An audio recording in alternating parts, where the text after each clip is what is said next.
What you're about to see is a real-life story, taken from the files of the police racket and bunco squads, business protective associations, and similar sources all over the country.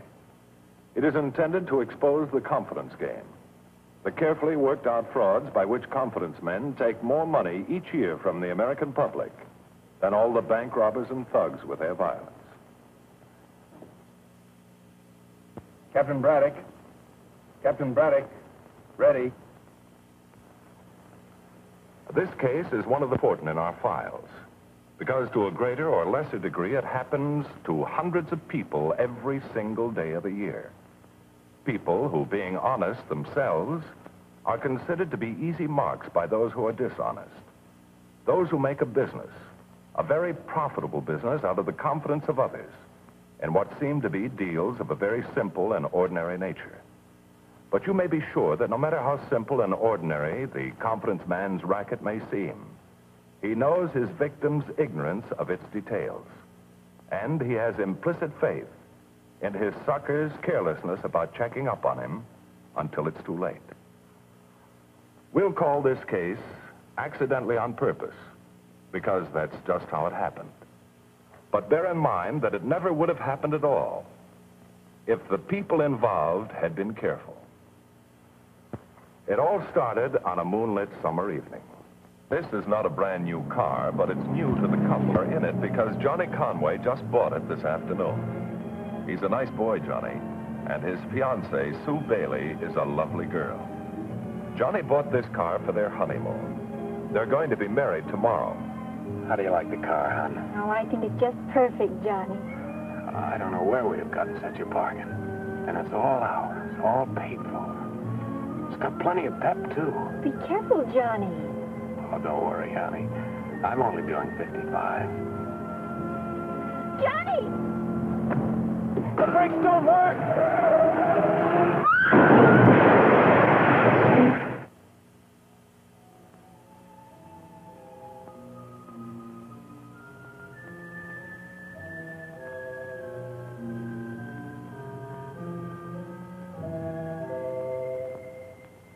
And then when Johnny put his foot on the brakes, nothing happened. Oh, why doesn't the doctor come in and tell me how Johnny is? You don't think Johnny... No, that's not it. The nurse said he'd be in just as soon as he finished his examination. So while we're waiting, why don't you tell me the rest of the details? All right. Now, Miss Bailey, just what did you mean by nothing happened when your boyfriend stepped on the brakes?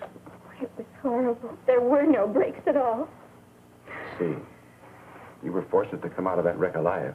That car was completely demolished. You know, Miss Bailey, if fellows like your boyfriend would have their cars checked periodically, we'd have a lot less accidents.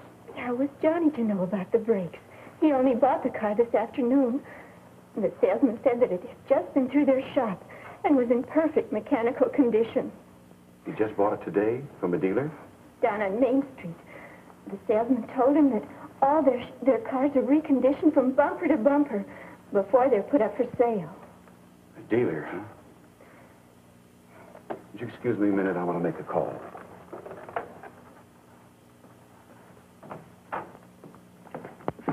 How's Conway, Doctor? Oh, he's going to be all right. Fracture of the left arm and deep gashes around the head. Of course, he's lost too much blood, but he's pretty healthy. He'll make it. I hope so. He's got a fine girl in there.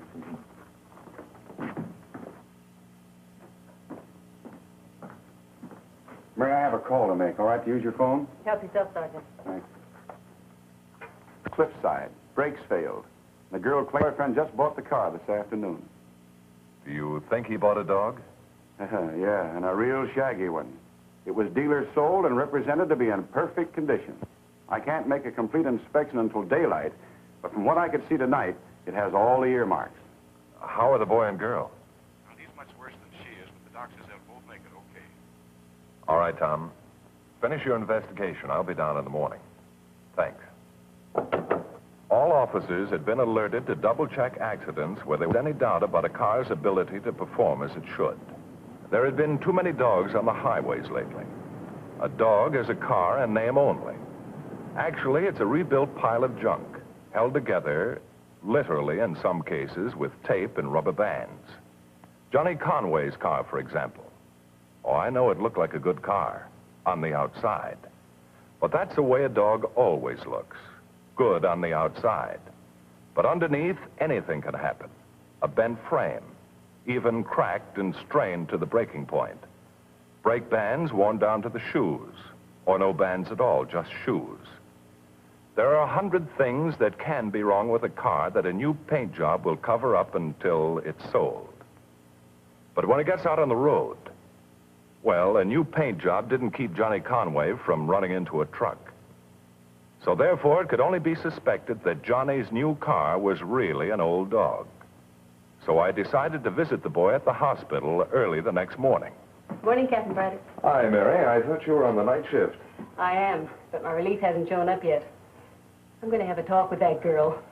Say, I understand you had a 901 last night. Boy's name is Conway. That's right. He's fortunate to be alive. You want to see him? Yeah. Second door on the right. Better knock before you go in. His girl's in there. And they're in love. Okay, Cupid, I will.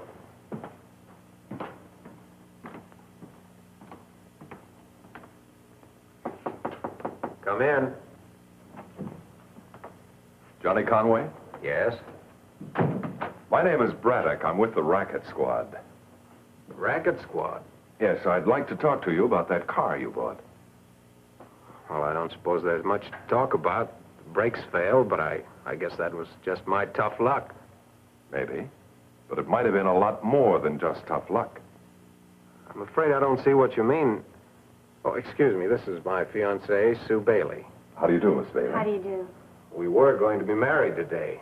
We bought a car. We were going to drive to Arizona for our honeymoon. That's too bad, Johnny. But it could be a lot worse, a lot worse. I know. All I have to do is read the daily papers to see how fortunate we were. Where did you buy your car, Johnny? Well, at a used car lot down on Main Street. It was called Square Deal Danny's, the working man's friend. I remember we were laughing at the sign.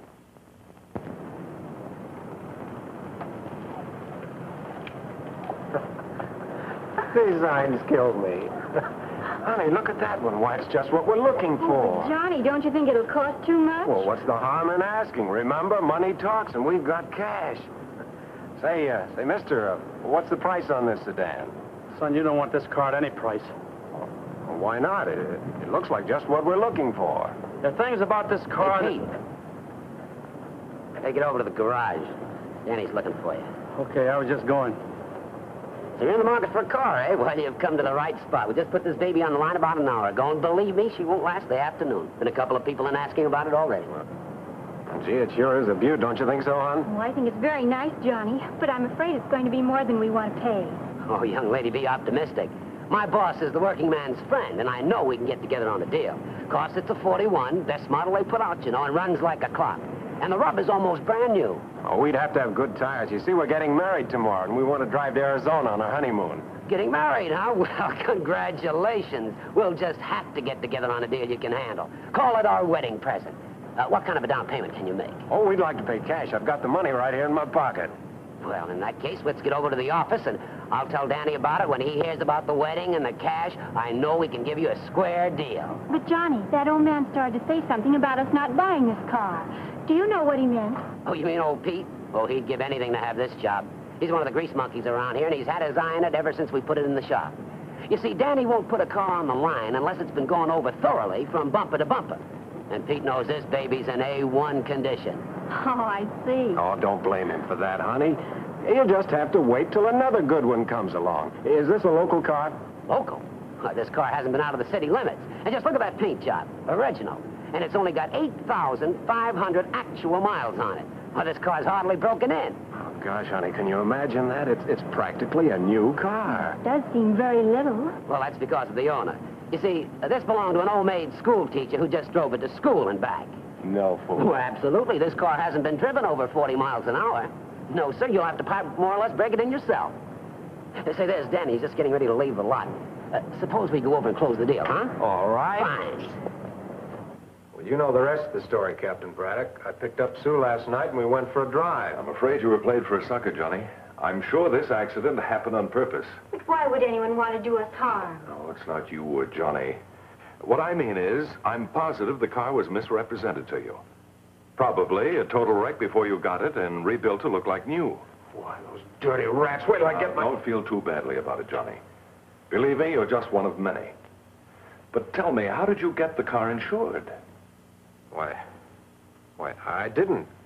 Sue mentioned it to Danny, but he said not to worry about it because the car was in such good shape. Well, it was okay with me because I was a little short on cash and wouldn't have had enough for our honeymoon. If ever you car drivers would learn that insurance is your cheapest form of protection, you wouldn't get yourself into these messes. Well, I don't see how insurance would have kept me from getting this broken arm. Well, that's where you're wrong. If your car is the dog I think it is, a reputable insurance company wouldn't have insured the car. But you didn't, and that's that. Oh, by the way, did Square Deal Danny send in the ownership certificate for transfer? Why... No, he didn't. Johnny, remember? You told him that you wanted to wait until we returned from our honeymoon to send it in. That we were driving across the state line, and you wanted to keep proof of ownership with you. That's right, Sue. It's in my wallet.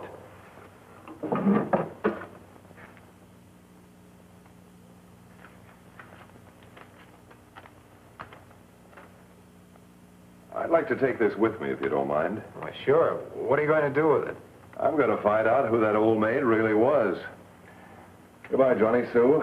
I'll keep you posted.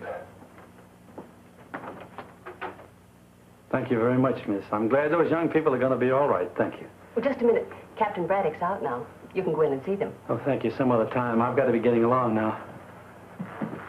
Well, that's strange. What's strange, Mary? That old man that just left. He sat in that chair for 10 minutes, not saying a word. And I finally asked if I could help him. Then he wanted to know all about the Conway accident. What did he want to know? Oh, how it happened, were they badly hurt, and questions like that. I told him it was due to brakes. And then when you came out, I thought he might like to go in and pay them a visit. But he just walked off. I don't get it. I don't get it either. But I'm going to find out.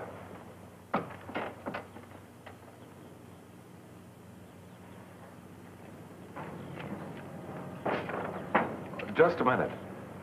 I'd like to talk to you, if you don't mind. About what? Well, I understand you were inquiring how those two kids made out in that accident last night. I read about it in the paper this morning. I just wanted to see how they were getting along, that's all. Are you related to them? No. A close friend? No, I don't know them at all. I'd like you to meet those two kids. I think it'll help you get something off your chest. Come on. All right. Here's someone I'd like you to meet. Why, you're the mechanic from the used car lot. Yes, that's right. He was outside asking about the both of you. He said he read about the accident in the newspapers. I think he has something he wants to tell us. I can't stand it any longer. I feel responsible for you young folks having that accident. Why don't you tell us all about it? I tried to tell him not to buy that car, but Porter wouldn't let me tell him. He sent me back to the garage. If they just listened to me. I knew that car. I'm a good mechanic. That car should never have been fixed up. But I'm old, and it isn't easy for an old man to get a job as a mechanic. But I'm strong, though. I'm just as strong as I was 20 years ago, only nobody believes me. When I tell them I've worked on the best of them, and I've built racing cars, they just say, go on, beat it, you're too old. But I've still got it up here, too. Still got it here. 30 years experience. But I've got to eat, so I take this job fixing up wrecks for Danny. And he kept advancing me money, so I couldn't quit. The car they bought was one of his wrecks. Why don't you start at the beginning and tell me about the car these kids bought? Well, it wasn't the first wreck I've doctored up for Danny, but it was the worst. Along about the first of the week, he sent me out to bring it in. It was in a junkyard out on the desert. Danny had picked it up for $50, and it wasn't worth 50 cents unless you bought it for scrap. A taxi cab that had been pounding those desert roads for years, and then got tangled head-on with a truck to boot. I've seen some bad ones, but this clunker was so bad I wasn't sure it was going to hold together till I could get it to the garage. But I finally made it, and Danny jumped me just as soon as I got out of the tow car.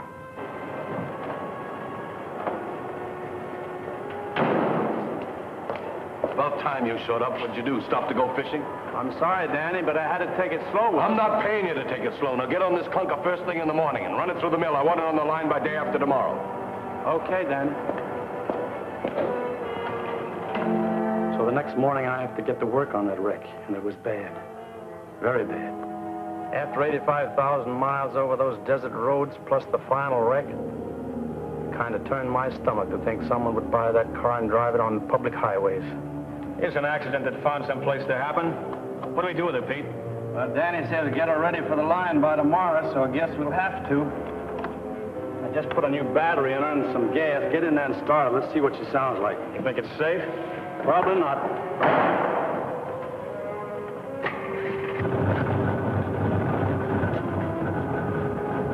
Shut her off! Rather. Connecting rods are about ready to fly out the crankcase. You can, then fill her up with oil. There's some 40 weight in the corner. Okay, we'll quiet them down for a few miles, but not for long. They're still gonna fly.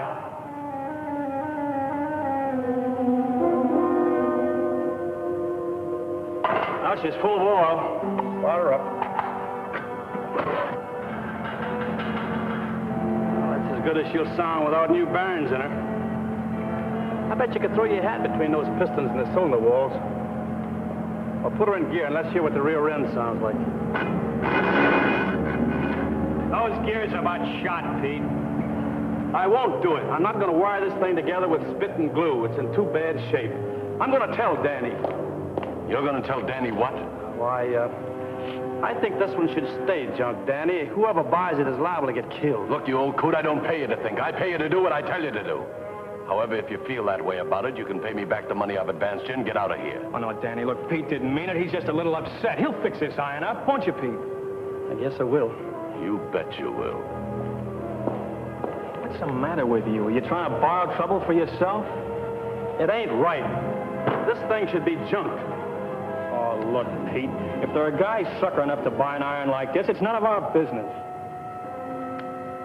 They go into it with their eyes wide open. Now, look, let's get on it before Danny gets back here and fires us both. Okay, Tommy. Yes, Pete Johnson was ready to quit right then. He'd worked over too many of those irons, as they call them, and knew what potential killers they were. Well, in a moment, we'll wind up our case of accidentally on purpose. Tricks that can be used in covering up the defects in a wreck such as this one Pete was working on. Now, some of them I'd never even heard of. But he was good. He knew them all. Now, if this had been a legitimate overhaul, Pete would have pulled the rear end and put in all new gears. But that wasn't for Danny, the working man's friend. Not when there wasn't a shortage of cork. You see, by grinding up the cork and stuffing it in the differential housing, along with lots of heavy grease, it helped a lot, as far as the noise was concerned. But it didn't help those worn, brittle gears.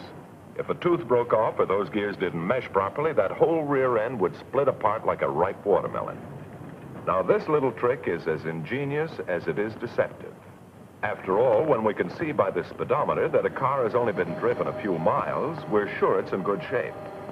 Now, this wreck had been driven 85,000 hard miles. But when Pete finishes, the speedometer will read only 8,500. However, welding a cracked frame like Pete's doing now is an entirely different story. This cross member he's working on is one of the most important parts of the car. It literally ties the frame together. This one should never be welded because the metal is crystallized, which simply means it has become brittle and has lost its original strength. Probably snapped when this car had its final wreck. And unless replaced, will always be a killer waiting to strike at the next sudden twist in the road. But to replace it costs money. And that was not for Danny. Cut that thing off, will you, Tommy?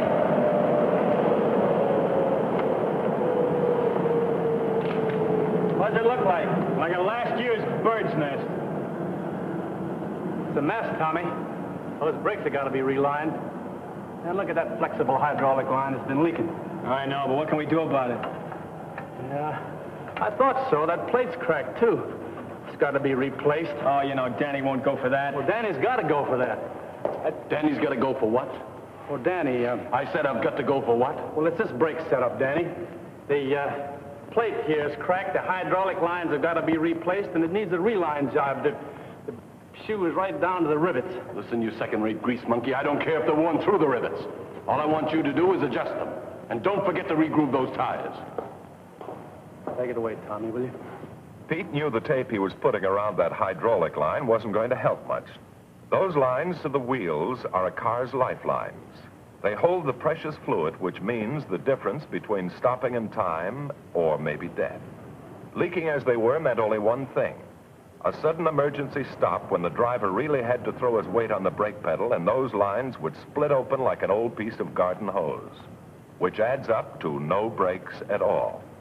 And regrooving the old casings was also asking for it. It's okay to cut new grooves in a tire when there's plenty of tread left. Helps to make them non-skid. But when they're almost worn down to the breaker strip, you increase your chances of a blowout by about 80%. But a sucker doesn't know. And they look good. From then on, it was just a case of dinging out the dents, slapping on a coat of paint, and it was ready for the line.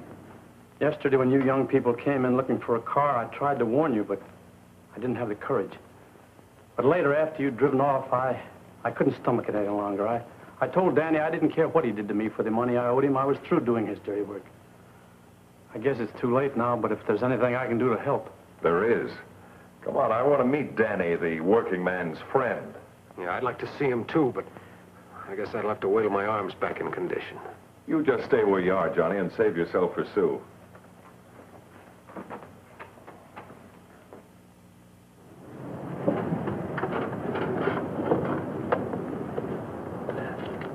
There's that salesman I was telling you about talking to that soldier. And there's Danny's car over there, so he must be here, too. Fair enough. You two wait until I call for you. Mac, this car's never been driven over 40 miles an hour. You practically have to break it in yourself. The reason this car's in such good condition, it belonged to an old-maid school teacher. What are you, a wise guy? Might be. The name's Braddock. I want to talk to you and your boss. Danny's not in right now. Look, why don't you come back later? I'm just about to close this deal. This deal is closed now. Look, soldier, this car that he claims belonged to an old-maid school teacher is actually a rebuilt wreck that isn't safe to be on the highway. Now, go buy yourself a good used car from a reputable dealer. There are plenty of them around town. Gee, thanks, mister. I was just about to buy this old crate. And as for you, maybe someday you'll be my personal yard bird. All right, let's go see Danny. I got a hunch he's in now. Look, mister, I only work here. I have nothing to do with the condition the cars are in. I only sell them. Is that Danny? Yeah, that's him. Oh, Lou, take charge of him, will you?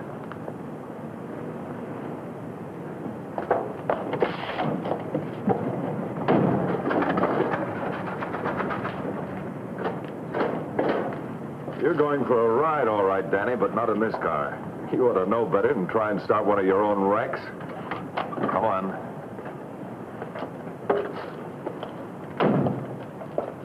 Well, Danny, the working man's friend, tried to bluster it through. But when we confronted him with Pete Johnson's sworn statement, the fight went out of him. We were able to convict him and his salesman on misrepresentation with intent to defraud. They won't be selling used cars for quite a while. And Pete is happy. He's working in the police garage, and they tell me he's an excellent mechanic.